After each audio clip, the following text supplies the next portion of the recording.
Good morning and welcome. Welcome to this Student Hub Live broadcast, one of the ones that I look forward to the most in the year, which is for our neurodiverse community, studying when you think differently. Do you feel that your brain works in a little bit of a different way to other people? Do you feel that you are different? Or do you actually feel, you know what, I'm not that different. I am the same as other people, but I do things in different ways. So this broadcast is for you. I've got some wonderful guests with me today who are going to be talking through their experiences, giving some ideas about what works for them, what hasn't worked for them. We very much appreciate honesty within Student Hub Live, which is why we've got lots of different ideas, and hopefully we'll have lots of ideas from the people at home. So my guests today are going to be Melanie, John, and Kate. And I've also in the chat, I've got Elaine, Laura, and Heidi. And I'm going to go to Heidi first because I know that people have been very excitable and sharing all sorts of things already. So, Heidi, what kind of things have been going on? And can you explain a little bit about the basics about how these sessions work, please? Absolutely. Hello and good morning to everyone. So, as Isabella said, my name is Heidi. I studied with the OU for 6 years. I started in 2009 and I did my undergrad in literature. And I now work at the Open University.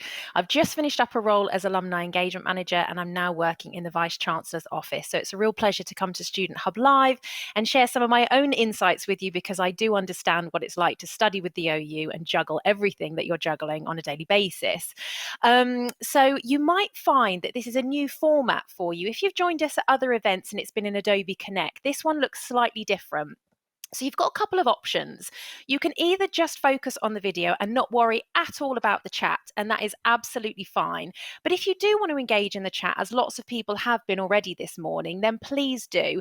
It's lovely to get your questions, to be able to put them to the panel, and I'll be saying hello to a few of you in the chat in a moment. We've got some widgets as well, which you can engage with. So we'd love to know where you're joining us from this morning. So you can play around with the widgets and see how you get on with those. But as I said, if you'd rather just sit back and just watch, then that is absolutely fine. The other thing to note is that these events are made available again afterwards. We record them, and so you can watch them back. So if you miss anything, if you need to go away, if you need to come back, you can just watch this again in your own time. If you do want to engage in the chat, you might find that it goes quite fast. I certainly find that when I'm trying to pull out everybody's messages. And we've got lots and lots of people in the chat today. So there is a little pin button on the side just next to the chat. If you click on that, it will slow the chat down for you. And you've essentially got control of being able to look through it. And I find that that's really useful. So hopefully you find that a useful function too. Now, in terms of hellos, we have got lots and lots of students joining us from Scotland this morning, which is great. So I want to say hello to some of our students in Scotland. We've got Carrie, who says that it's freezing, and Carrie has got a big warm hoodie on. I've got the same. I've actually got my OU hoodie. My hair always covers the logo, but I've got my OU hoodie on. I've got my OU mug, so I'm all branded up. So I'm keeping warm as well today. I've got my pot of peppermint tea to last me the hour and a half. We've got Caroline, who's in Edinburgh, and then David and Deborah are both in Glasgow this morning. So hello to you. Livia is in Angus, Scotland. We've got Elizabeth in Kinross, Scotland, and says it's actually Baltic there. So very, very chilly up in Scotland. I'd like to say hello to a couple of our international students who are joining us. So we've got Sylvie, who's in Luxembourg this morning, and we've also got Rebecca, who is in Switzerland. Melissa is in Devon. Melissa's got a work meeting at 11:30, so is only going to be staying for a short while. As I mentioned earlier, that's no problem at all. If you need to pop out and come back, or if you need to leave, you can watch this again in a couple of days. We've got two other Melissas in the chat. So Melissa is a really popular name for our students. So we've got Melissa from London as well, and we've got Melissa in Lincolnshire. So lovely to have you with us. And then finally, we've got Heather in Reading, who's going for a nice walk after the show, and I'm going to be doing exactly the same, Heather.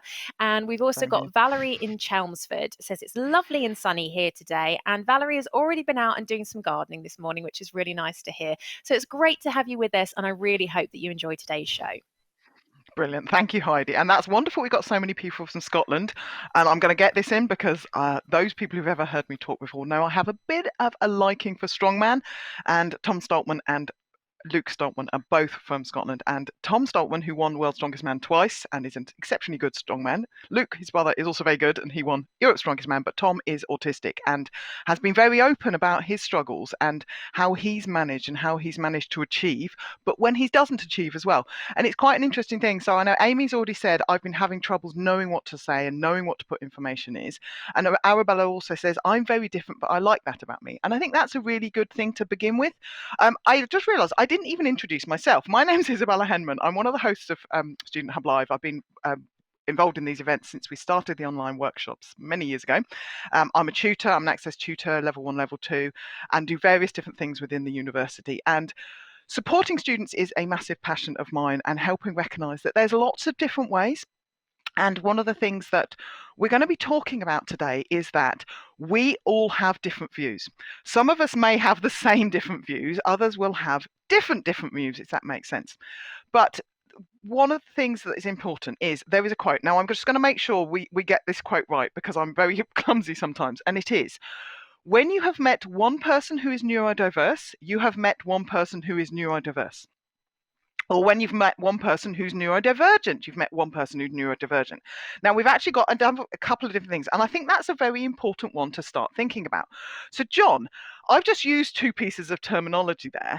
Some people might like one, some people might like another. Can you explain a little bit to us about what that means, what those terms mean? Yeah, thanks so much, Isabella.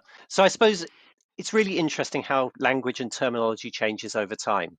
Um, Neurodivergent is how I would identify as a person, because a person has a brain that works in lots of different ways. So that divergent, different to a general population. Neurodiverse is talking about a group of people who all think in slightly different ways. So they're slightly different terms. You will see them being used differently. Different people have opinions on them, and that's absolutely fine. And our language evolves as we understand and develop understanding about different areas. So don't worry if the language doesn't quite resonate with you, I suppose is what I'm saying. Use the language that works for you and think through it. And it's okay to get it wrong occasionally. Me and Isabel have had this conversation before, Yeah. that because language changes so often, you may use the wrong terms occasionally, and that's okay, as long as people are learning and thinking about it. But what does that that statement mean to me about when you've met one person that's neurodivergent, you've met one person that's neurodivergent? I suppose what it means for me is that every single neurodivergent person is slightly different.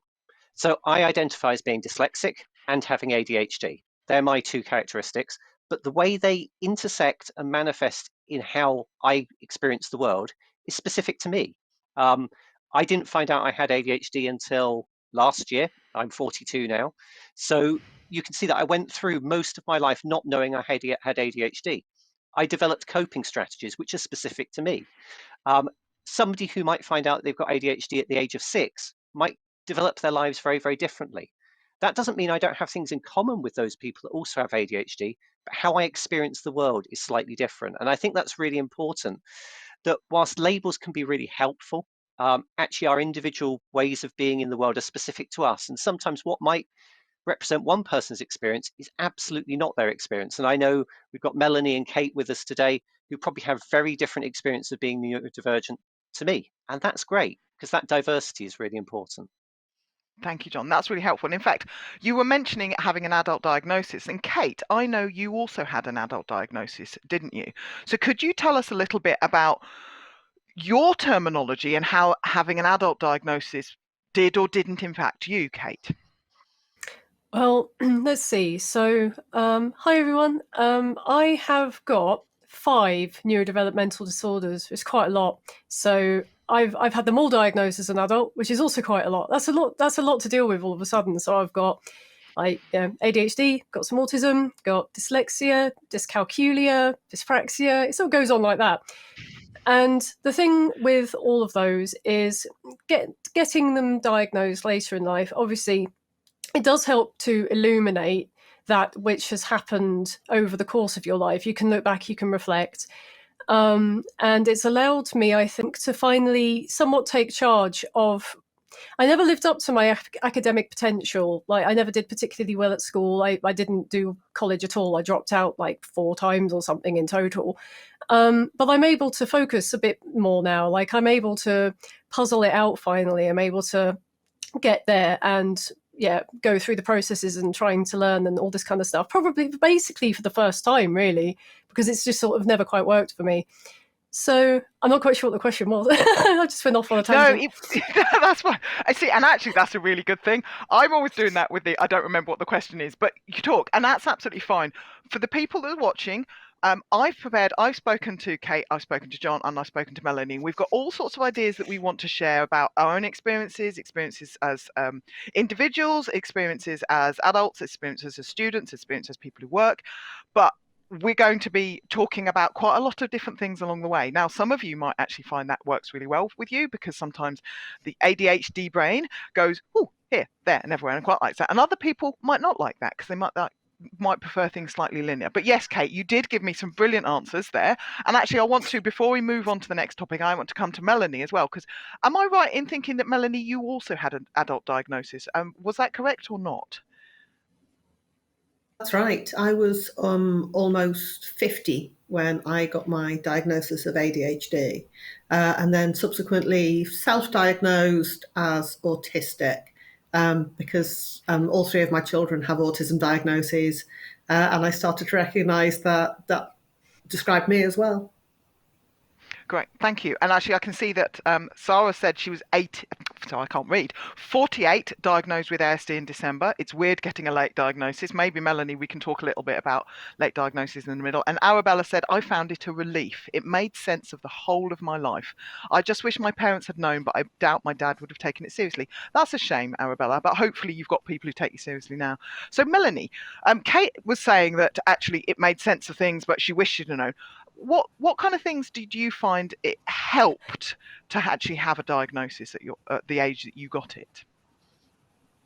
It completely changed my internal script, because all my life, for nearly 50 years, there were a variety of things that I repeatedly struggled with, repeatedly failed at.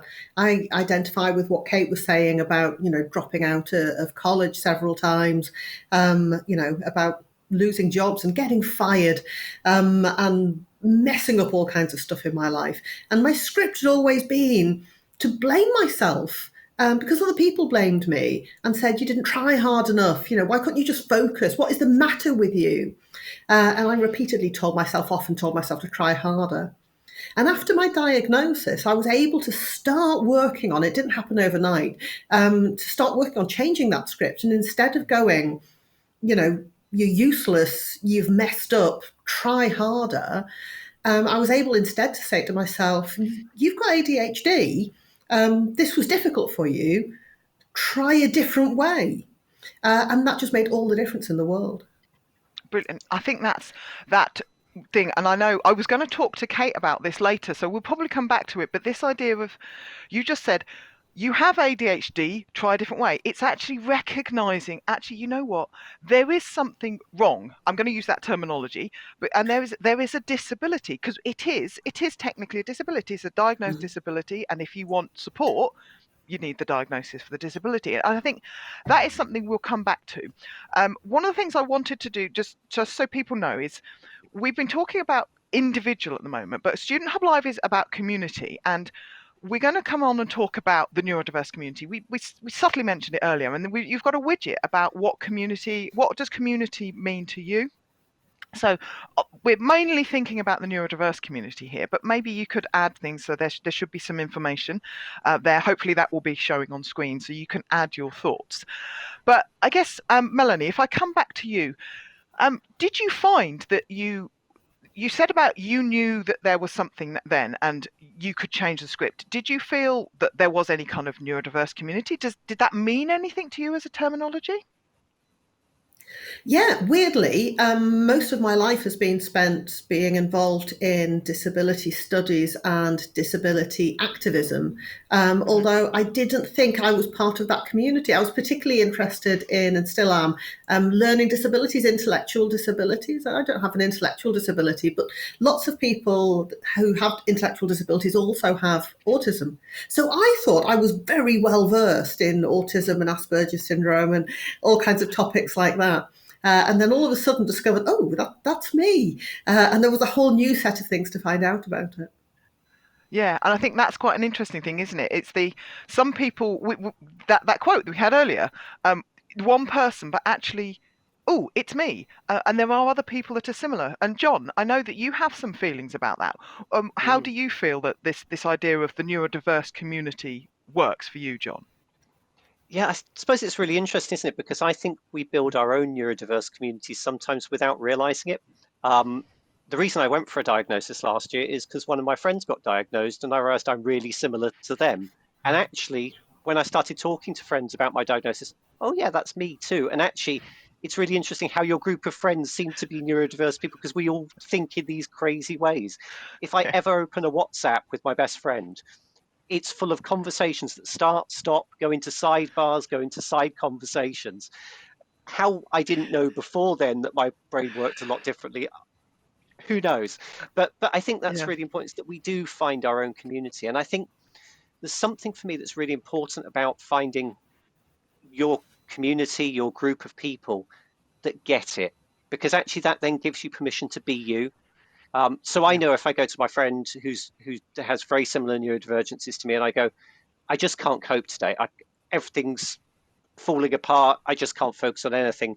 She won't try and go, oh, try and work harder, try and do something differently. She'll just say, yes, I know it sucks, doesn't it? And actually, that just having someone else that gets it from a first person point of view, I think is yeah, really important because it gives you permission to feel the way you do rather than, I'm sure this will resonate with Kate and Melanie as well, rather than masking for what society expects you to do in a certain situation. We're expected yeah. to get on with it. We're expected to work our 9 to 5 and be productive the whole day. And that's not how an ADHD brain works. So actually Yeah. giving permission to go, do you know what? Just go out for a walk, just go to the gym because actually you'll be more productive later. And having people around you that can reaffirm that rather than make you feel like you're the one in the wrong. Yeah, I think that's a really that reaffirming, being able to say to somebody, yeah, it sucks, and recognizing, obviously, you're not just going to say, oh, it sucks all the time, and you're not going to do anything. And I know, Kate, you feel very strongly about this as well, don't you? In terms of getting this idea of recognizing, I'm going to use the word wrong again, the disability. There is a disability, and you need to work with it. Can you tell me a little bit about what you mean by that before we'll come to the community widget in a minute, because I know that it's almost ready. Yeah, so I think it comes down to there's a process I think a lot of people go through upon getting a diagnosis, especially I've noticed later in life, in that there appears to be almost sort of a phenomenon of grief that a lot of people can experience. Like there's a sense of there can be a bit of mourning of what they thought, like what could have been. It tends to be like a sentiment I encounter a lot, like what could have happened if I got diagnosed earlier. And honestly, a Yeah, lot could have happened, both positive and negative. yeah, And part of moving through that process, I think, is understanding and coming to terms and finding peace with the fact that you do have a disability of some kind, be it ADHD or another neurodevelopmental condition, and finding a way to accept that and working with that and incorporating it into yourself is, I think, probably one of the better paths to finding kind of refinding your function abilities, I suppose, mm, finding some emotional peace, finding some function. um, and so so I'm very much a fan of trying to, even if reality is like uncomfortable, finding a way to accept it and come to peace with it. That's important to me. yeah. Thank you, Kate. That's really, really helpful. And I knew you would be able to explain it well. Since we spoke about that, I've tried to bring that out to a number of people in conversations. So I was like, I wish I could use Kate's words because they work so well and it expressed it. Thank you. That's really helpful. So hopefully we can show the widget now, the word cloud of community, of what it means. So let's have a look what people have been talking about.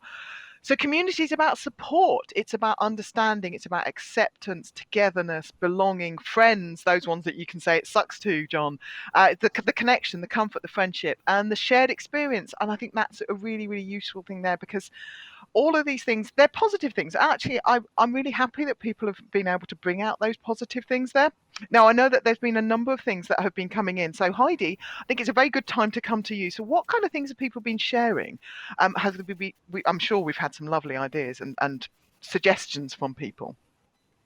We really have, Isabella. Yeah, it's been incredibly busy in the chat. So I'm going to do my best. I've been trying to kind of group some of the themes together because it's so interesting hearing people's different experiences. But something that lots of people have experienced is either extremely long waiting lists when it comes to being diagnosed and lots of hurdles in the way in that process. Or those that haven't been able to be diagnosed at all, but feel within themselves that there's something perhaps a bit different, a bit unique about them. So I just wanted to share some examples that have come through in the chat, because I think that it's really important to create that sense of community and to remind people that they're really not alone. So in terms of a late diagnosis, we were talking about that there. So Croy had a late diagnosis of autism, dyslexia, and ADHD. And Croy says, I wish my past college tutors were watching this. Livia says, I was diagnosed in my early 30s with autism and dyscalculia. I do hope that I pronounced that correctly. Emma was diagnosed with ADHD last October. Catherine says, I've only recently been diagnosed with autism and I'm still finding it difficult to get support. And I just turned 50 last year. Charlene, I was diagnosed with high functioning autism and dyslexia when I was 34. Sarah, I haven't got a diagnosis, but I've spent years thinking I was odd and weird and there was something wrong with me until I had my kids. Only one has been given a diagnosis. My girls have struggled, but it's been a huge eye-opener fighting for my child in actually that it's helped Sarah realize that she's not, in her words, weird or odd at all. We've got Rebecca from Edinburgh. She was diagnosed with autism last December at the age of 41. Rebecca says, there's so many mixed emotions around this. The person who delivered my diagnosis described it as a grieving process when you find out later in life. And Rebecca says, I think that's a really great way to phrase it. So lots of people sharing their thoughts here. Kaylee says, it's reassuring that there are other people here without a formal diagnosis. I feel so lost and in limbo with all of this sometimes. And hopefully, Kaylee, you're really getting that sense that you are absolutely not alone in that. And so many of our students are experiencing similar emotions.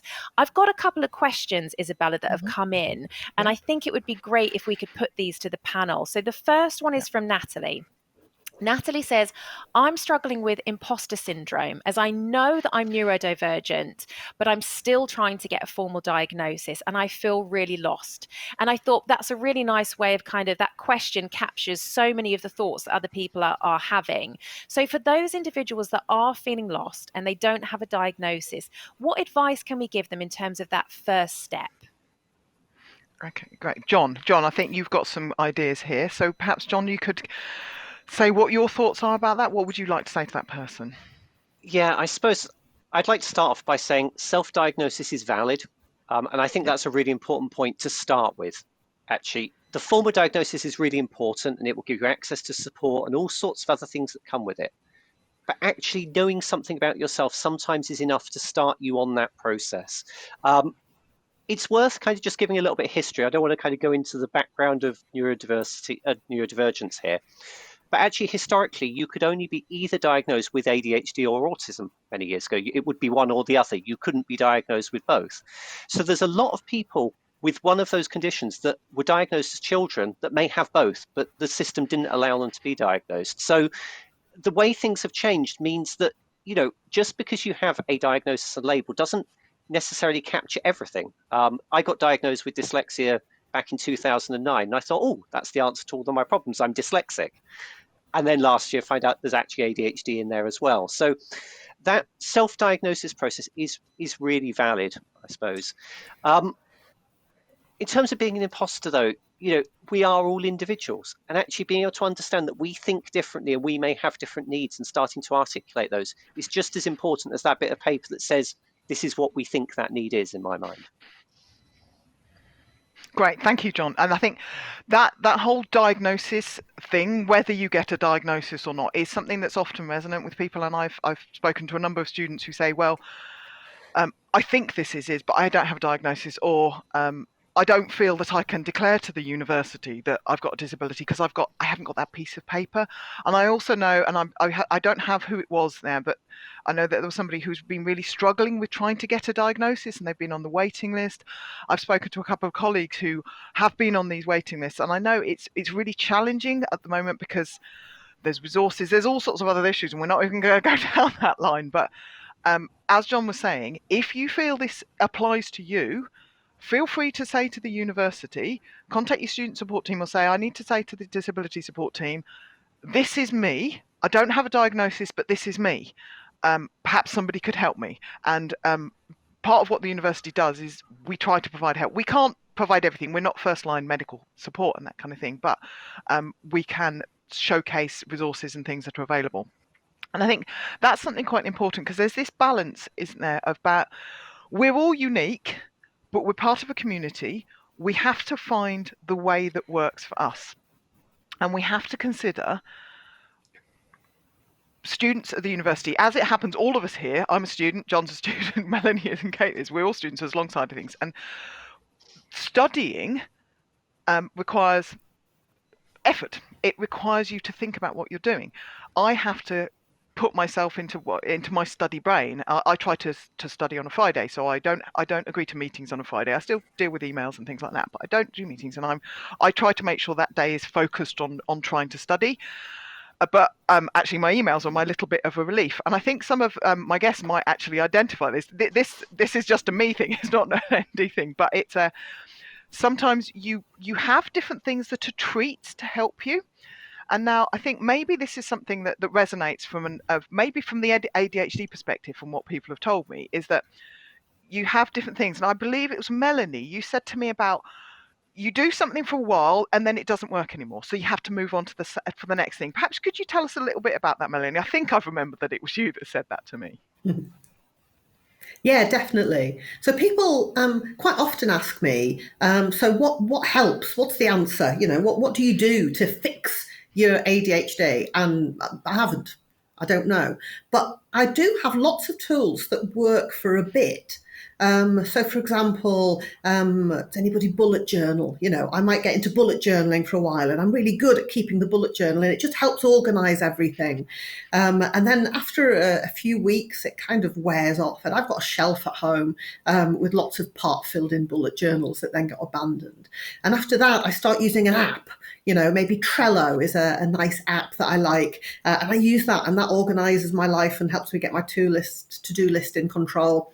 And after a bit, that just stops seeming to work. It becomes overwhelming, or I stop remembering to check it. So I'll move on to something else, and I make a sticker chart on my wall with puffy, sparkly stickers, and that stops working. So I go back to the bullet journals. And I've got a whole list of tools, and none of them work forever, but all of them will work for a bit, and I'm always on the lookout for another one. I firmly believe in my soul that somewhere in W.H. Smith's probably is a piece of stationery that's going to fix my life, and I'm on the quest to find that piece of stationery. Yes, other brands are available, but W.H. Smith does have some really good stationery, and this is where I search around. And I know I've got all sorts of, they're somewhere on the mess that is my desk down there, but yes, different Post-its, different coloured Post-its for different purposes. We love that kind of thing. Yes, I'm sure you can get them other places, but yes, they're good. But I think this is a good idea to think about some of these practical ideas of things that help. So, Melanie, you went through, so you mentioned Trello, you mentioned apps, you mentioned bullet journaling.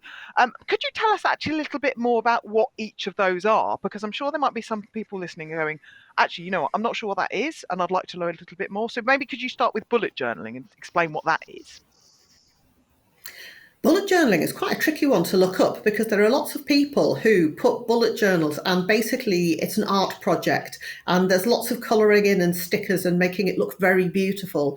And I found that was unhelpful to me, because I just will happily spend all my day colouring in and putting stickers and glitter on stuff, and it doesn't actually get anything achieved.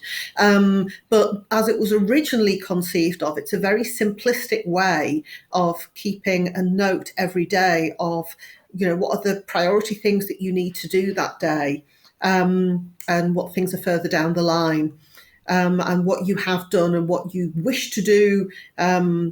And it's very simple. You just need any old notebook will do, and any pencil or pen.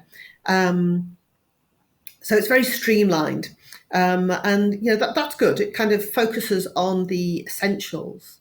Trello is an online version of a Japanese system called a Kanban board. So behind me is a whiteboard, and I could turn that into a Kanban. Kanban is simply the Japanese word, I think, for whiteboard. And you divide that into 3 categories of to do, doing, and done. And there's also a subcategory of things that you're waiting for. So you sent an email to somebody and you're waiting for the reply. And I usually put things on Post-it notes. You mentioned Post-it notes. I've got a massive collection of all kinds of amazing Post-it notes. You write it on Post-it notes and stick it on your Kanban board and move it from to do to doing to done. And then at the end of the month, you can kind of take a photograph of all your done things and keep that as a record. And Trello is an electronic version of that. I think I like systems where there's something quite concrete, where you're physically moving a sticker about, or actually putting, stickers on a chart. That sort of concrete operation is helpful to me. Yeah, and that's quite a good word, that concrete operation. I often talk to people about pinning things down and finding ideas. Now, not everybody likes that idea. Not everybody likes having something, but actually this is building up some different suggestions. Now, I will come back to practical suggestions in a minute, but I understand there's some quite a bit of disagreement or different viewpoints about terminology at the moment. So I think it might be a good point to go to Heidi. So perhaps, Heidi, can you tell us about some of the things that have been discussed in the chat, and maybe we could bring them out? Yeah, absolutely. As I said, because the chat is moving so quickly, I'm doing my best to keep up with everything. So if I don't ask your question, or if we're not responding individually, please, we are doing our very best to keep up with the chat. So please continue to engage, because it is so fantastic to see everybody's points.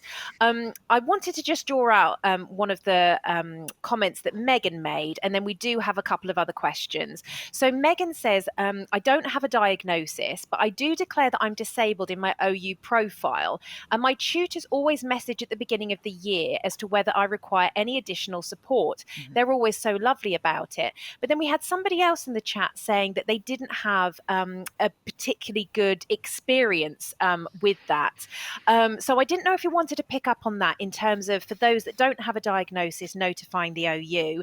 And then just drawing in with that, Rachel has said, I'm still really struggling to get to the it makes sense parts. So Rachel says that she has a lot of guilt and a lot of self-blame about the things that she deems that she has messed up. So I wondered if that was something that we could perhaps pick up on a little bit, just in terms of OU support and also supporting those that are being really hard on themselves.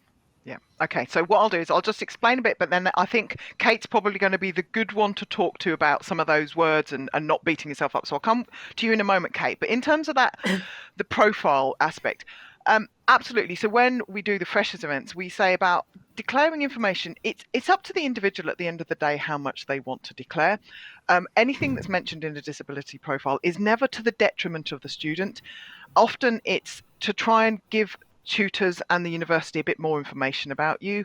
And there's also certain things, it's almost like there's trigger words. So if there's particular words that are mentioned, then there's sort of links that you will be provided, or you'll get access to different things. Because, for instance, if you say, I've got mental health problems or I've got mental health challenges, it won't be clear what they are. They could be anxiety, they could be depression, or some people refer to neurodivergence as their mental health condition.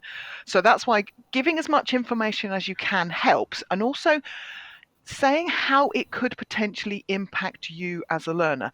Now, sometimes you might not know, but if, for example, so some of the things like Melanie was saying about knowing things don't work and changing, or knowing that you can, like John was saying, there's sometimes the days just don't work and you have to do something else. So maybe recognizing that sometimes you might need to do things in a different way, and you may have, for instance, been booked onto a tutorial, and if that's the point where you are feeling really rotten and your brain is not playing ball, you won't be able to attend that tutorial.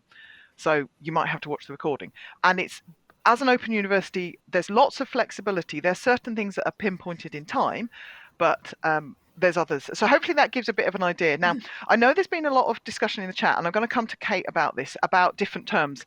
And some people refer to themselves as neurospicy. Some people refer to themselves as neurosparkly. Some people don't know how to refer to themselves and struggle with those ideas. So Kate, could you perhaps tell us a little bit more about some of your views about that, and how, if people are sort of beating themselves up or struggling to come to terms with things, what kind of advice would you give? Sorry, lots of questions for you there. It's all right. Sorry for coughing. My asthma's playing up, guys. So effectively, I'd like to start off with people who, as you are saying, are like describing, beating themselves up, and also the person or people who feel, the imposter syndrome thing as well, because it ties into this. I have seen a lot of people, because I've basically been a community manager for a ADHD support group for a while now. And I see an awful lot of people go through this process of doubting themselves, of wondering, am I faking? Is it, listening to sort of media narratives as well, like, oh, is it because it's a trend? Getting accused of stuff by people they know sometimes, especially if like a program has maybe just aired that like wasn't particularly good about the situation that they think they might be in, like say ADHD or something like that. It's so common to feel like that. It should probably be a part of the diagnostic process at this point, in my personal opinion. I see so many people struggling with this all the time. It is completely normal.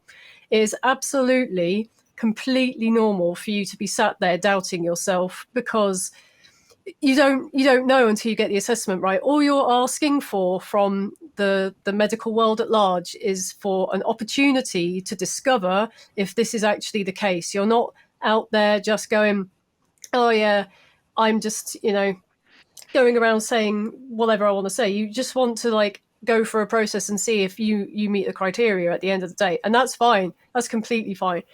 When it comes to beating yourself up and things, I just want to say that everybody here has made a conscious decision that they're going to come in and they're going to learn something, and some people are going to become researchers and other people are going to write lots of books probably. And I am happy to be around my future neurodiverse colleagues basically.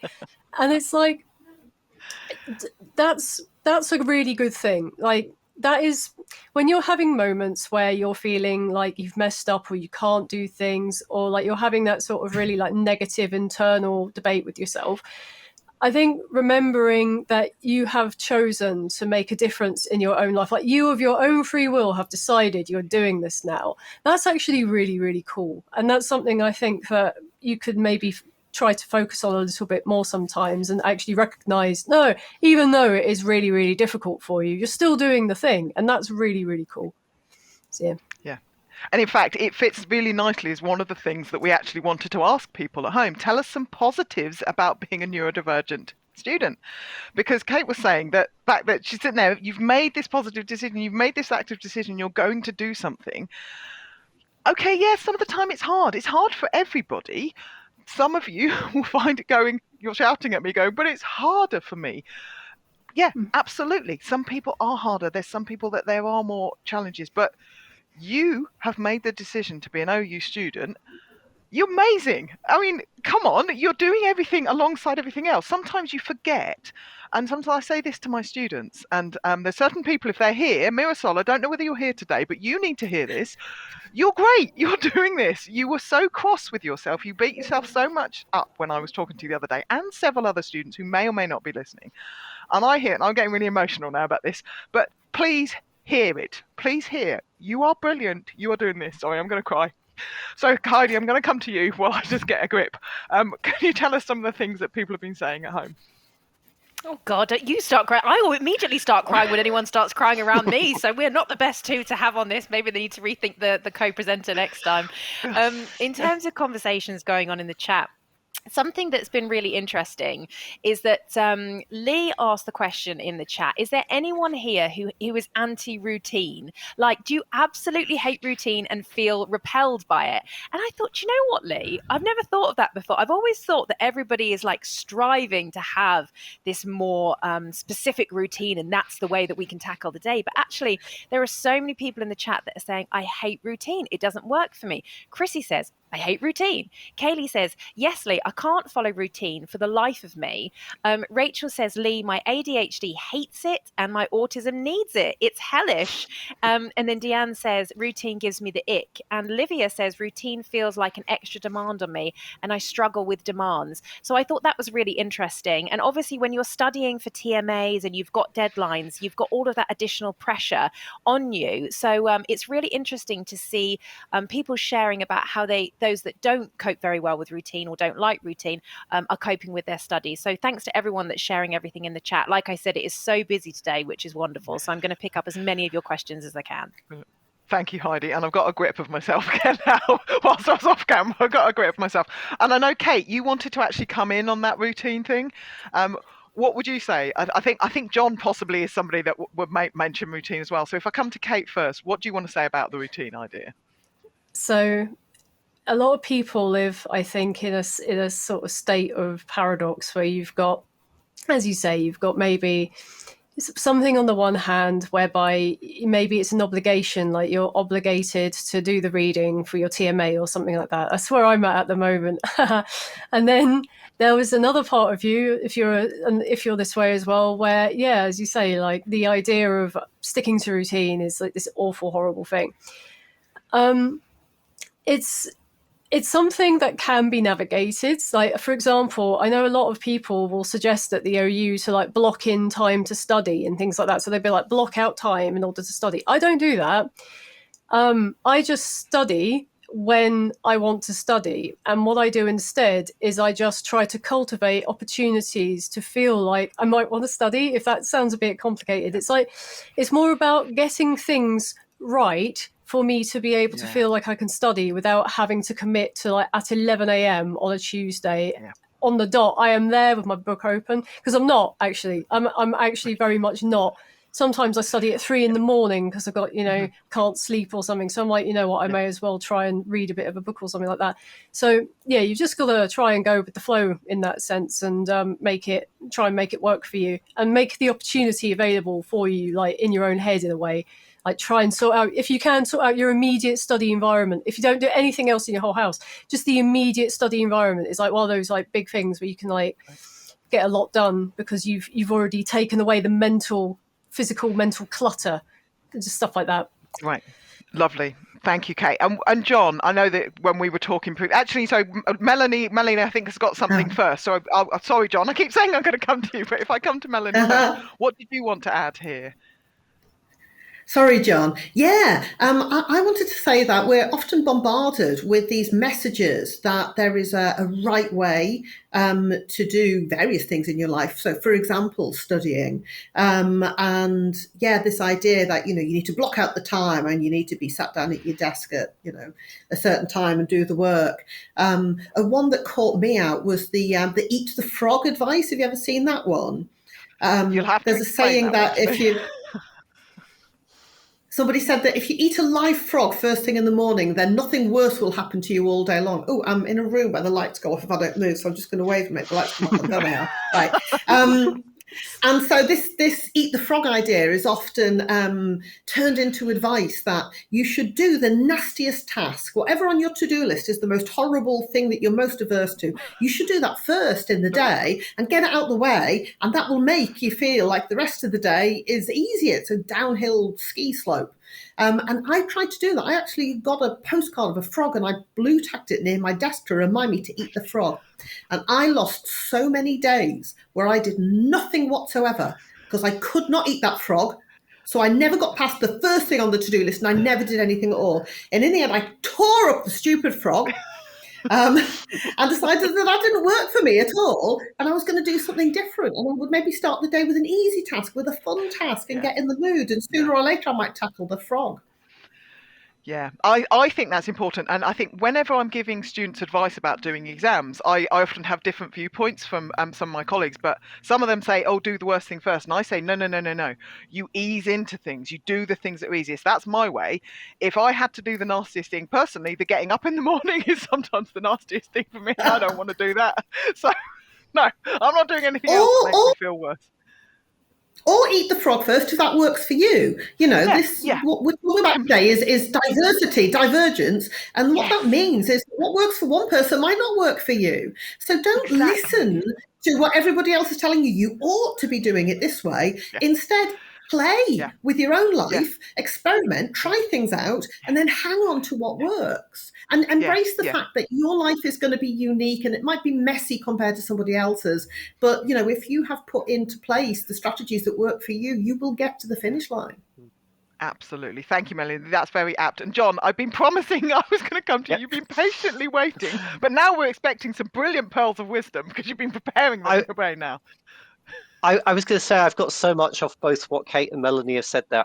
I think I challenge this idea of not liking routine, and maybe it being you not liking other people's routines or expected routines.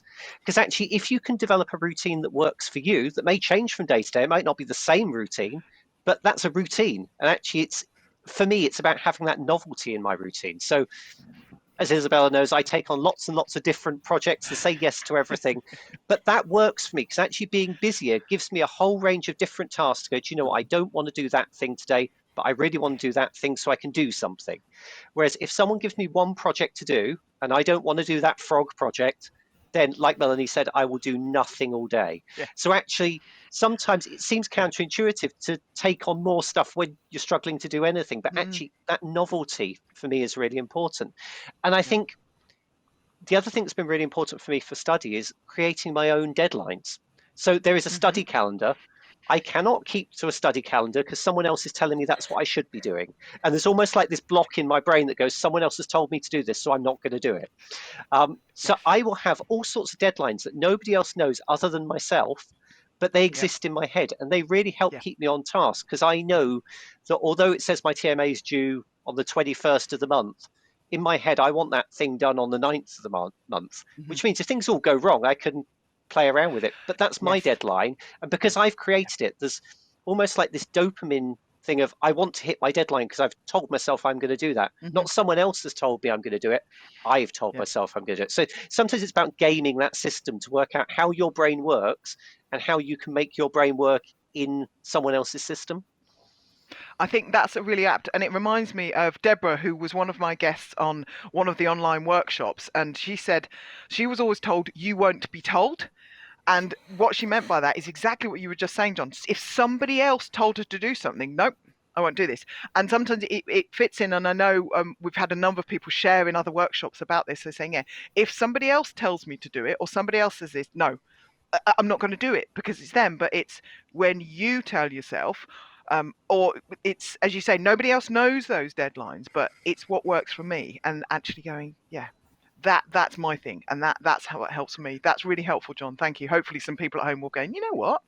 That might work for me. Now, we asked you a little while ago before we did the Melanie for Prime Minister bit, what kind of things, what are the positives of the neurodiversities? And I know Leah says, I really enjoy hyperfocus and my problem solving skills. And Croy says, my neurodiversities are my superpower and have opened many doors for me. I know not everybody likes the superpower thing. If it works for you, if you like the idea of your superpower, that's great. That's fine. Heidi, I'm going to come to you. So what kind of other things, what kind of other positives have people been sharing? There's not all that many, to be honest, in the chat. So it'd be great if people could put more in the chat about some of those positives about their experiences. Actually, what's so lovely to see, Isabella, is that there's so many conversations going on and really, really supportive engagement going on, which is just really lovely. So just when we're talking there about the real positives. So Elizabeth said, I got told that I couldn't do a degree, and here I am almost in my last year of university. That makes me proud. Even though I hate my results, I'm still doing it. Elizabeth, exactly. You're still doing it. You're so hard on yourself to say you hate your results. You're almost there. You've almost got your Open University degree. It is so hard to do this, to do the study. As I said in my introduction, I studied with the OU for 6 years. I know how difficult it is to study for an OU degree, but it is so rewarding and there is so much support there. Natalie put a lovely comment in the chat. Studying with the OU has made such a difference to my life and given me a purpose in life when I felt I no longer had one. And it's helped me to understand myself so much. And I have more confidence in being my authentic self, as well as the pride in getting this far. So we're really getting that sense that people are feeling proud of themselves, which is wonderful. And we really want to draw that out more in everyone. So we hope that you come away from this session feeling really proud. And it's like what Kate said, it's the fact that you're here, you've made that decision, you're doing it. So Lisa said, I just got my first TMA back and it was a terrible score. It's kind of made me feel I shouldn't be doing this. I should have spoken to my tutor, but as per usual with me, I struggled on not understanding what part B was asking. And by the look of the mark, I failed myself. First first of all, Lisa, you didn't fail yourself at all. Remember what Kate said. And Rachel responded to this saying, my first tutor told me for the first 2 years, we are learning to learn at university level. So please don't be too hard on yourself, Lisa. It gets easier, I promise. And I thought that was lovely. So lots of really, really supportive conversations going on in the chat, which I'm struggling to keep up with, but I'm doing my absolute best. That's fine. So, John, I know that you've got something that you wanted to bring in there. I'm not quite sure what it is, John, but perhaps you could share, please. Yes. So it's just to share with the students some findings we found with some research we did with students. Brilliant. And this question of having marks and what's a good mark and a bad mark is something that's really common across neurodivergent students. The expectations we create for ourselves may be not matched with the expectations that a university has. And quite often what we might think is a bad mark is actually a really good mark. And I think that's really important to, I know students that we talk to, it's like, but I didn't get 100, so I can't do it. And actually, no one hardly ever gets 100 in any assignment ever. So to put that barrier on yourself that because I didn't get 100, I didn't do as well as I could do is a problem. Actually, if you're getting a mark for your assignment, you've demonstrated something, you've learned something for it. If your next mark can go up slightly more, you're making progress. That's what you need to worry about. Actually, the number, especially at level 1, where it doesn't count to your degree, is really irrelevant. As long as you're making some progress, that's what really needs to matter. Which kind of takes me to a wider conversation about actually talking to your tutors about these sorts of things. Tutors are humans, and I think this is really difficult when you first start as an OU student, even further into your study, to realise that it's not like the relationships you had with your teachers at school, which lots of neurodivergent students will have very, very negative past experiences of education. We are all humans. I'm a tutor, Melanie's a tutor, Isabel's a tutor. We're coming here and sharing our authentic selves today and talking to you about what it's like. That is my experience of the majority of tutors that I've worked with at the Open University. And actually, by saying to them, do you know what, I really don't I'm struggling with this mark. I feel like I'm not understanding it. It enables you to have that conversation with your tutor. So rather than festering away, worrying about it, actually trying to start that dialogue with your tutor, I think is really, really important, because then they can understand what you're struggling with, and that could be really helpful. Yeah.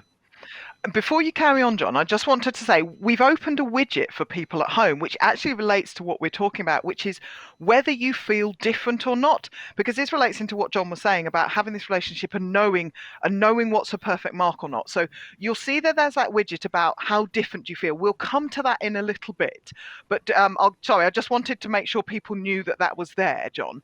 But yeah, so bringing that out and this idea then of, I just want to go back to the marks and some of your research. So what kind of other things, other than the mark, what kind of other things did your research show? So I suppose around the marks, but also around the language. There's so much complex terminology we use on Open University modules that's sometimes not explained. And actually, sometimes that feels impenetrable. It feels like you can't do it because you don't understand those words. And you almost feel like you're the only person that doesn't understand those words. But until you verbalize that, then you realize that other people don't understand as well. And this is what I mean about having that conversation with your tutors on tutor group forums. And that's a really scary thing to do. You don't want to say, I don't understand something. But I can guarantee every single student, you are not the only person that doesn't understand it. Yeah. And also, if other people don't know what you're struggling with or understanding, they can't support you. Yes. Which I think is really important. Yeah, that bit. And actually, we'll show the widget because it really, really resonates with what you're saying. So if we have a look at the widget, so this is a self-selecting the people that are here, but look how many people actually feel they're very different. So where you were talking about, John, in terms of that terminology, at the end of the day, everybody that's learning is on a learning journey and needs to learn the terminology. But if you feel very different from your peers, maybe that terminology works in a different way from you. Did you actually find anything did you have any sort of whys in your research and your results, John? Yeah, I think it's that, if I give the example of referencing, because I think it's a really good example here, is that a lot of the students we spoke to said, I still can't reference because there's always something corrected by my tutor on the referencing. And there's two very different things for me there. The fact that we can always improve on our referencing. I write academic papers, I can still improve on my referencing and still get things corrected. but I also can reference, and I understand those two truths can be true together. Whereas I think a lot of students see the corrections on the referencing going, it's still not right, I can't do this. And I think there's that difference, isn't there? Of, when you're feeling in somewhat of a negative mindset, it almost anything negative reinforces the fact, well, I knew I couldn't do this, and here's some reasons why I can't do it. So rather than actually going, no, it's better than it was last time, and I'm making some progress, we focus sometimes on the negative because we already feel like we're that imposter that someone talked about before. If you are feeling like you're imposter, any negativity will just in your brain go, well, see, I told you I couldn't do it. There's proof that I couldn't do it. Yeah, and I think that's really important. Yeah, it's that categorical. Melanie was talking about these concrete things earlier. It's almost like it's an either or. Either it is absolutely perfect and I've got every single thing right, or I'm rubbish and I can't do it at all. But actually, there's somewhere in the middle. It is actually a continuum. So as a tutor, I give lots of feedback, and not all of it is saying you have to change this. Some of it is going, have you thought about this? This is something you might like to do moving forward as well. It's not necessarily impacted your marks now, but do you think maybe, John, I mean, I don't know, but this is a question. Do you think that for students who have got neurodiversities, that there is a difference with understanding that? Or is it I think a student thing? Oh, I think it depends on the neurodivergent condition. So there is something specific about ADHD called rejection sensitivity dysphoria. Lots of long words there, but essentially it means that we can feel the rejection a lot more emotively than someone else might do. So when you get that feedback, that emotional reaction to negative comments on the feedback is felt more strongly. And lots of neurodivergent people will feel emotions more strongly. And that can be a really barrier to us actually seeing the positives in that feedback, because we're hyperfixated on that negative language. And I think that's the point. Neurotypical people are very good at kind of sometimes separating the positives and the negatives and seeing all those different, shoulds, coulds, might, like to, must. But actually, sometimes it's really hard to see those things if you're coming with a neurodivergent brain. Yeah, and Melanie, what would you like to add here? I know that I'm sure from our conversations you'll have lots of useful things that you wanted to say as well. So going back to the idea that a lot of neurodivergent students might have had some very negative and painful experiences of being at school, and I want to couple that with the idea that John brought up about rejection sensitivity dysphoria, which is contested by the medical community about whether that's really a thing or not. And it may be that it's part and parcel of being ADHD and something about how our brains are wired. Or it may actually be a carryover from the trauma that we've experienced from a lifetime of being told that we're bad and lazy and inadequate and wrong. And that actually, if we could, treat children with ADHD in a different way from a young age, and stop giving them all those negative messages, that they might grow up without RSD, and we won't know until we try. Yeah, and I know when we would talk, I'll come to you. Okay, I'll come straight to it. You're very keen. Okay, Kate, please add. Hi. Sorry, sorry. I've just been enjoying listening to the discussion, and I guess one of the things I wanted to bring up is is sometimes when I get, say, a bit of feedback that I don't particularly like. Let's say I did not approve of this feedback. I'm not happy.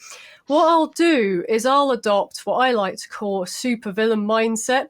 So to deal with the brunt of being told you really did that wrong, I like to go, you effectively, you say this to me now, you laugh at me now kind of thing, and go down a little tangent like that, because I found that it helps to get you over that initial thing, and it kind of motivates you going forwards to go actually no, I know what I'm doing.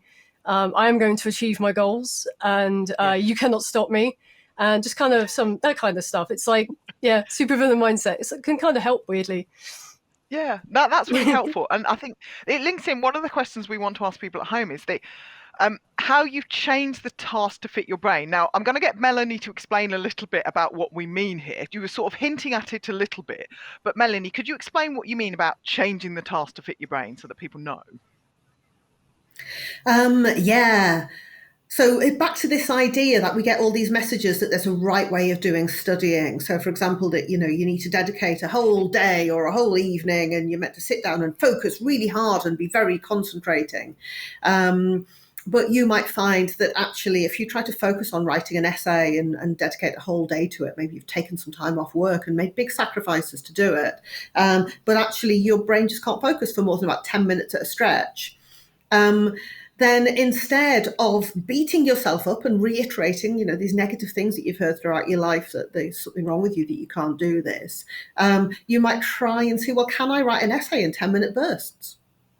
What happens if I spend 10 minutes now and then I go off and I, water my plants in my garden, and I come back and I do another 10 minutes of essay writing, and then I go to the shops, and then I come back and I do another 10 minutes.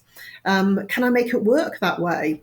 So that the task fits what my brain can do, instead of trying to force your brain to do a task in a particular way that you've been told is the right way, when that simply doesn't work for you. Thank you. Was thinking a while ago about the parable of the tortoise and the hare. And the message that we get from this story that we're told from a tiny age is that you're supposed to be the tortoise. You're supposed to be slow and steady, wins the race, do a little bit of work every single day. And I realized just a couple of years ago that I am not a tortoise. I am a hare. I can do massive amounts of work in a short space of time. And people will look at me with astonishment at how much I've written in a tiny little, in an hour, and I've written 1,000 words. But I can't write 1,000 words the next hour and the hour after that. And I can't tell when I'm going to get 1,000-word hour. It just comes out of the blue. And I've got to jump on that wave and write my 1,000 words. And then, my motivation will abandon me, and I'll be able to write nothing else for ages. And I'll be like the hare that curled up underneath a tree and fell asleep. But then another 1,000-word hour will come along, and I'll jump on it and I'll do it. And after all, the hare crossed the finish line not very far behind the tortoise. In my experience, sometimes the hare crosses the finish line ahead of the tortoise. Yes, and it's okay to be a hare. Yeah, I think that's really important. And Rachel has said, it really, really agrees with this. Yes, I'll do 2 weeks worth of work in a weekend, and then I'll stay at the wall for the next 3 weeks. And Livia says it's the flexibility rather than a brick university that works. And Chrissy also says, I see problems differently to others, so I can solve things in different ways. Now, when I was talking to you, Melanie, I was thinking about some of the things that Kate has got. So Kate has got something called Zettelkasten, which is something that sort of fits in some ways to this idea of doing things in different ways. Could you explain a bit about this, Kate? And we can hopefully show a couple of images to help people. So what is Zettelkasten, for starters? Yeah, so basically, feel free to show the image. It started because I was thinking about essentially the idea of metacognition, where you're trying to understand how you work and think about thinking, basically. And I realized that when my current methods I was using weren't working, I needed to change something. So I was looking around online for different sorts of study skills. What could I use to sort out my notes? My notes were massively disorganized. I'm sure a lot of people can relate to that. I'd write things, lose them, all that kind of stuff. And I work digitally as well, so that's kind of impressive. I was it's just too many notes, basically. And I came across something that you might have heard of if you likewise go online and look for study skills stuff. But I found something called a Zettelkasten. So it's a note-taking system. And what it allows you to do is it allows you to effectively build a database of your thoughts and your notes and link them together and create connections as though you're writing a Wikipedia. You can link it by hashtags even, all this sort of stuff. This particular one is my current module-wide one. So that's just all of my notes for everything right there.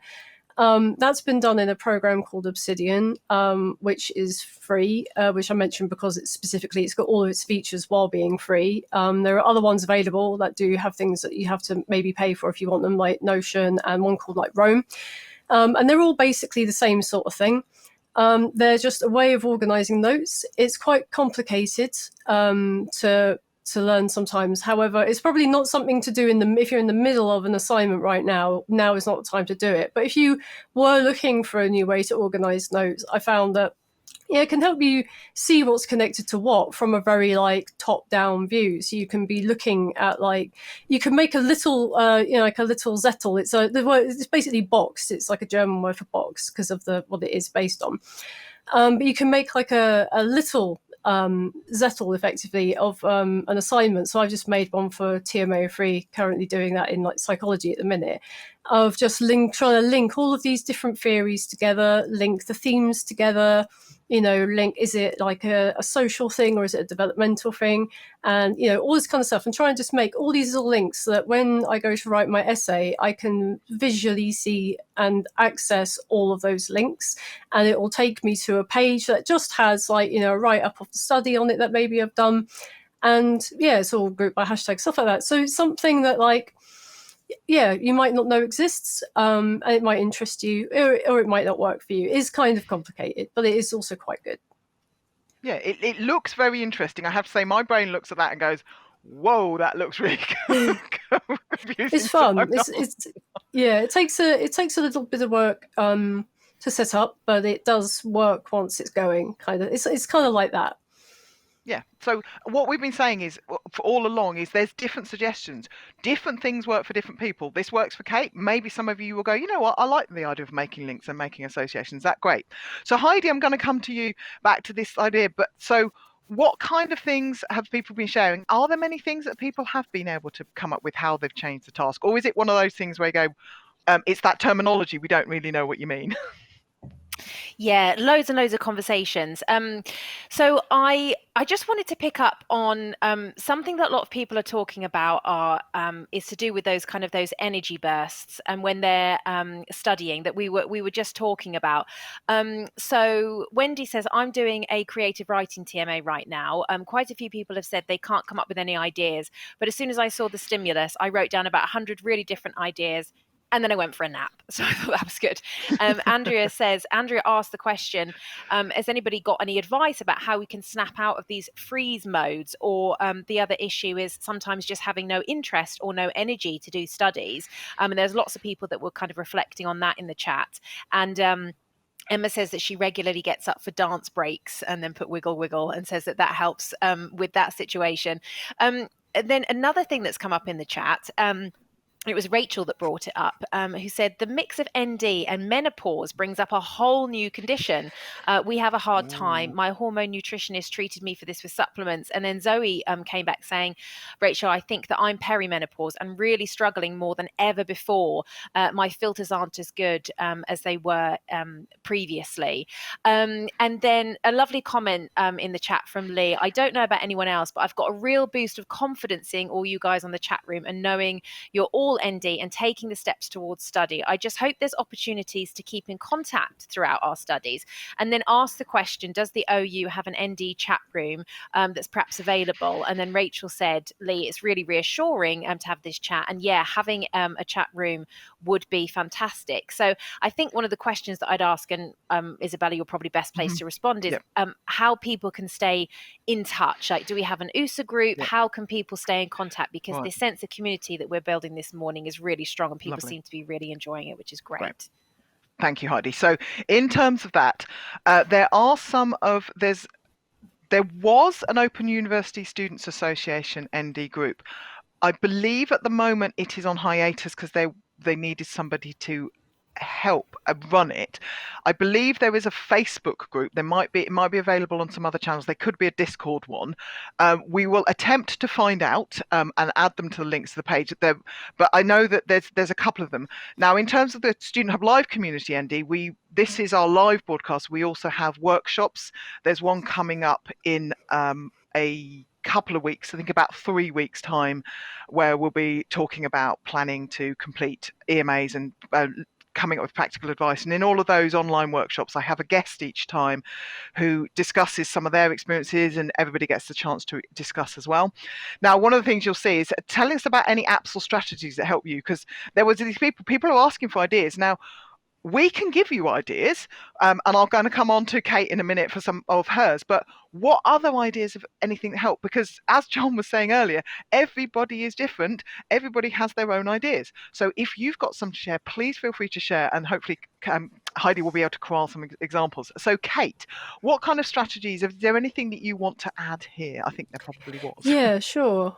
One of the things I think that's really important to managing your study and your well-being is to become aware of the idea of burnout and how it can sometimes impact people quite differently depending on the condition that you may or may not have. And what it can do is it can sometimes in some people almost take a chunk out of your cognitive abilities. I'm basically in burnout right now. My current assignment is really hard for me. It's so complicated and there's so much to get through. And I was already overwhelmed by the last one. And I'm just sat there looking at this thing going, oh no, like, oh, I have to write how many words on this really complicated subject? Oh, okay.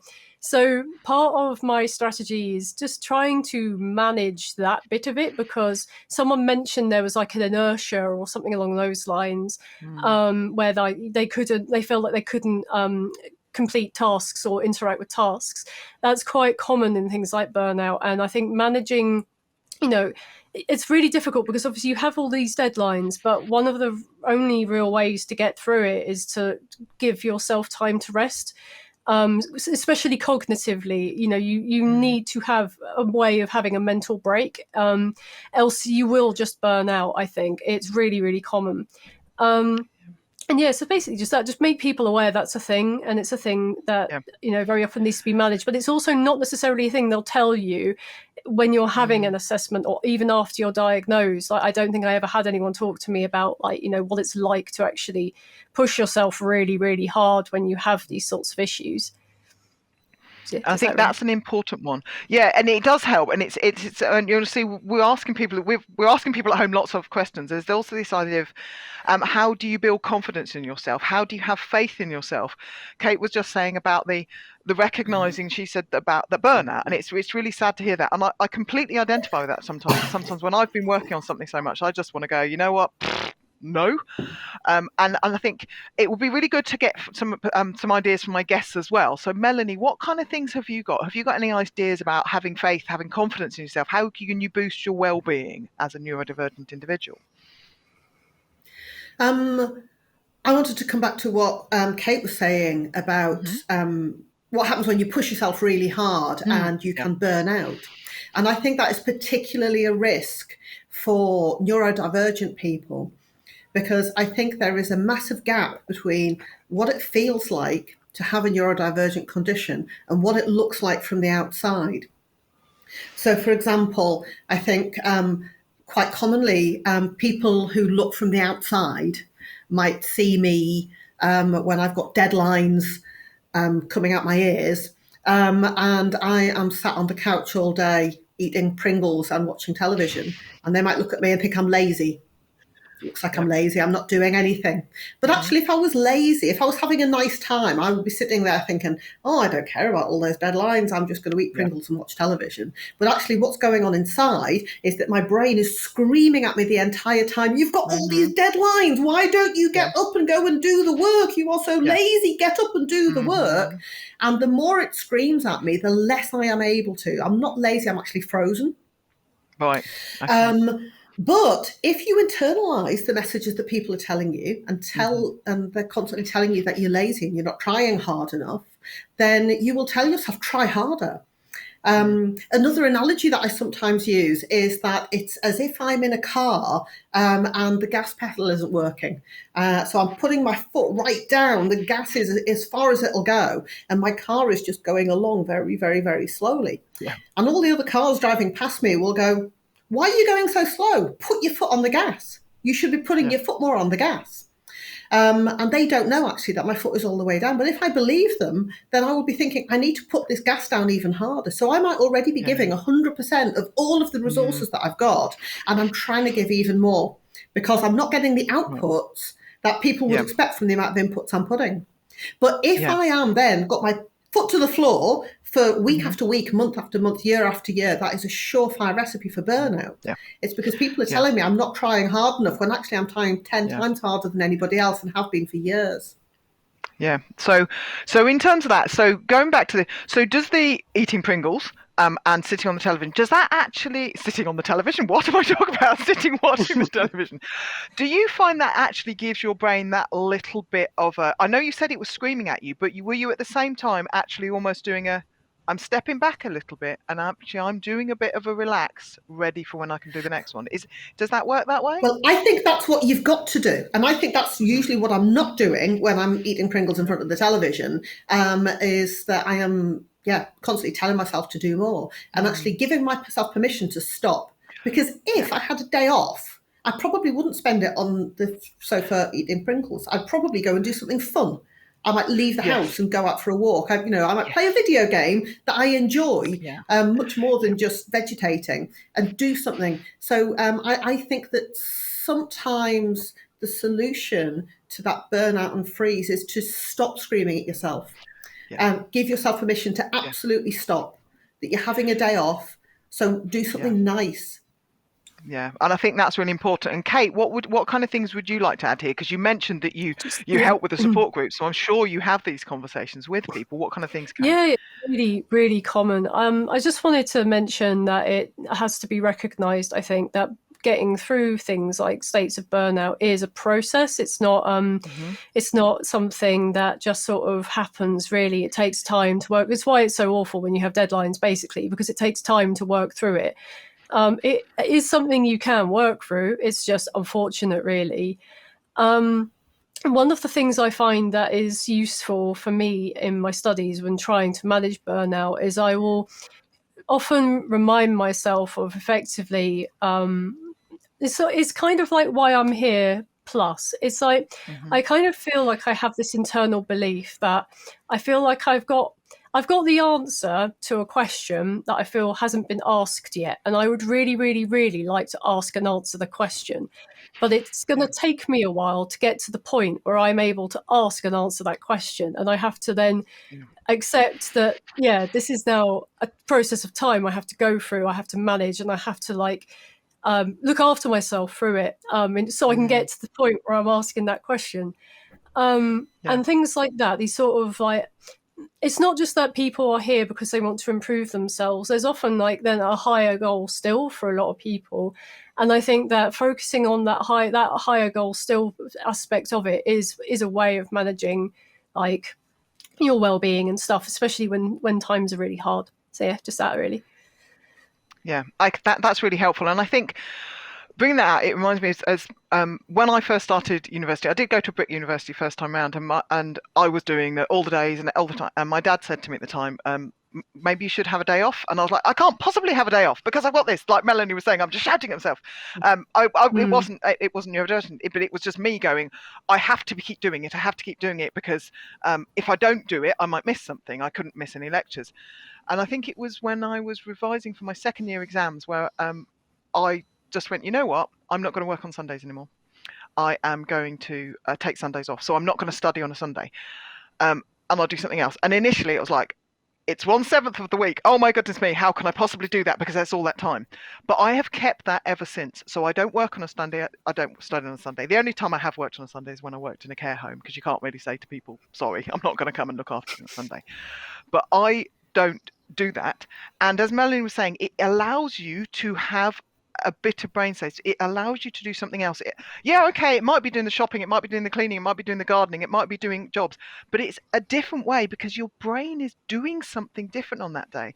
But actually, you know what? Often you get to have fun and you get to do something else. And it's, for me, as a worker and as a student, it is time that doesn't exist for working and studying. So it's not there. So I'm not doing it, if that makes sense. And I think, John, I'd like to come to you now with some of your insight, because I know you've, from the research and from other things, is there anything else that you can think of that might help people here? We can't give answers, but have you got any insights from your own experience? Yeah, I suppose it comes back to the question we said, or the statement we said right at the beginning of, when you've met one neurodivergent person, you've met one neurodivergent person.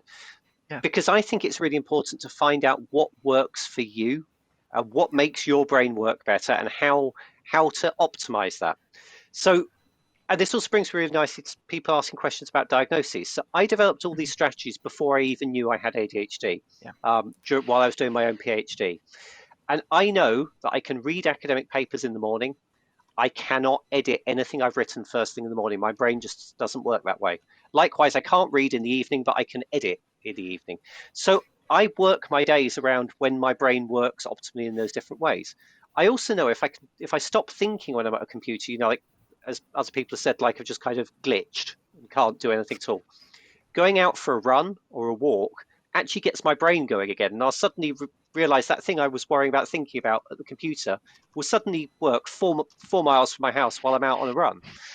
And because I know those strategies and I've developed those strategies, I then have to remember to use them at the time that's most appropriate. Yeah. But other people, that's not going to work for. Running will not work for everyone. I'm absolutely too clear right. of that.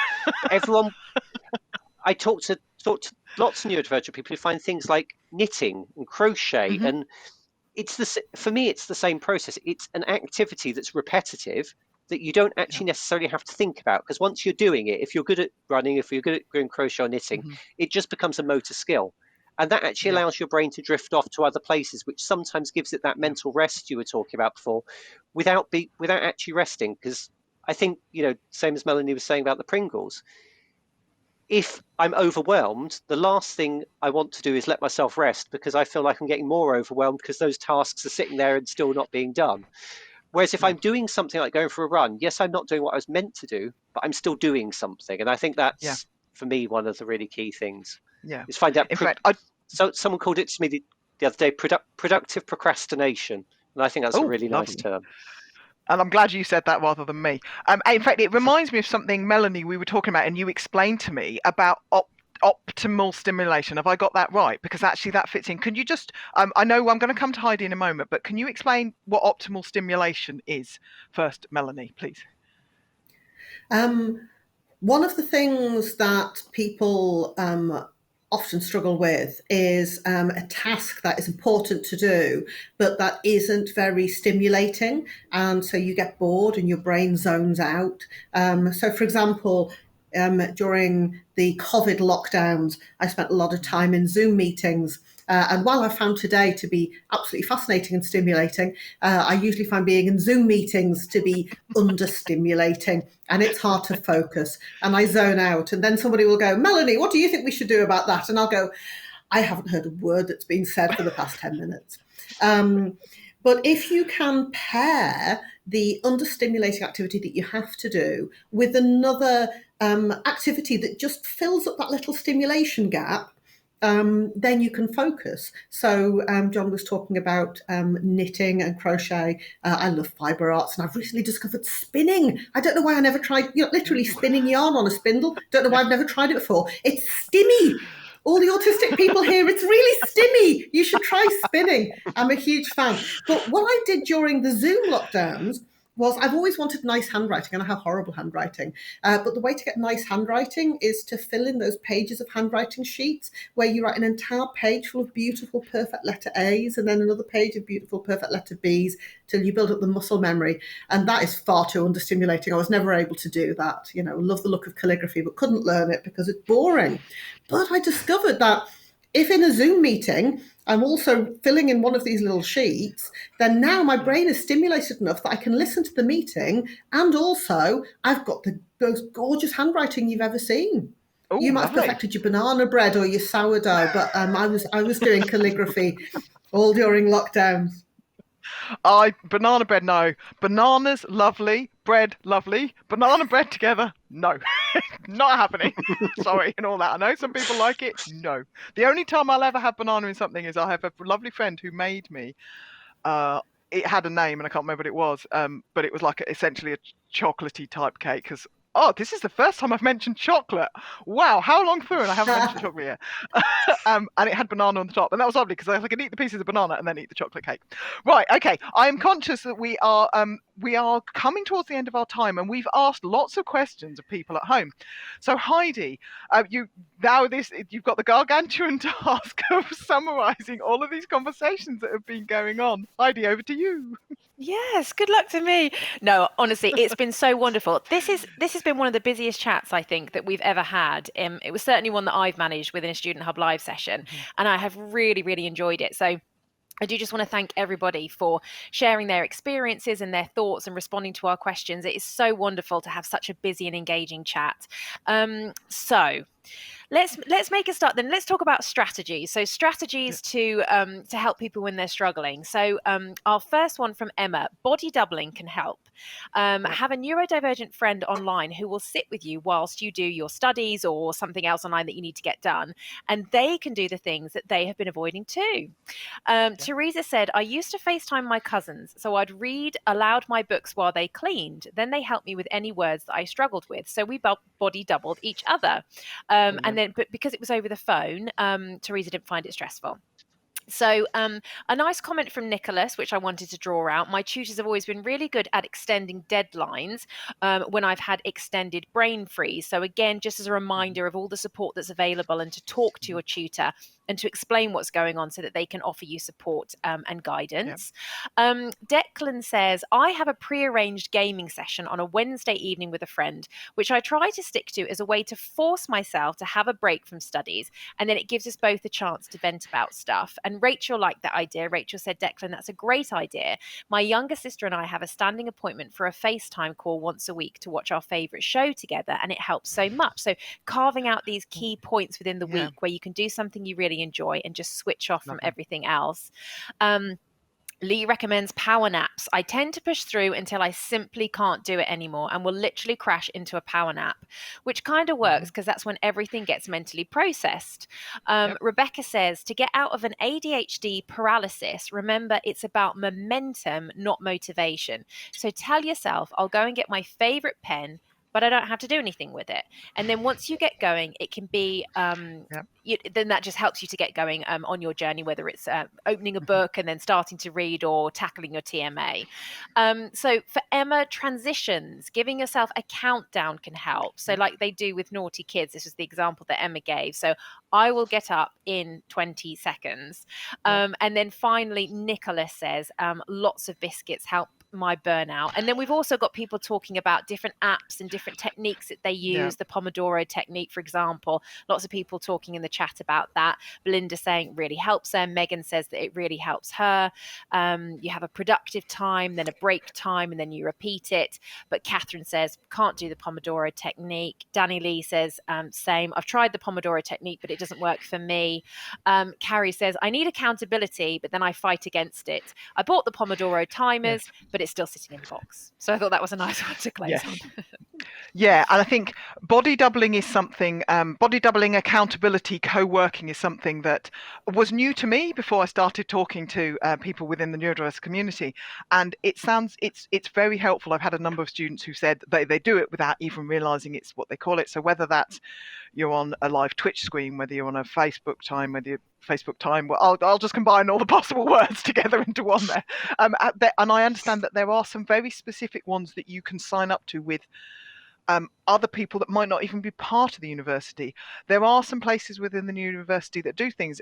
One of my modules, we trialed this. Unfortunately, it didn't quite work, but having a set time, we call them group study times. So look out for that because your module's not like it. If you actually think you know what you'd like it, ask.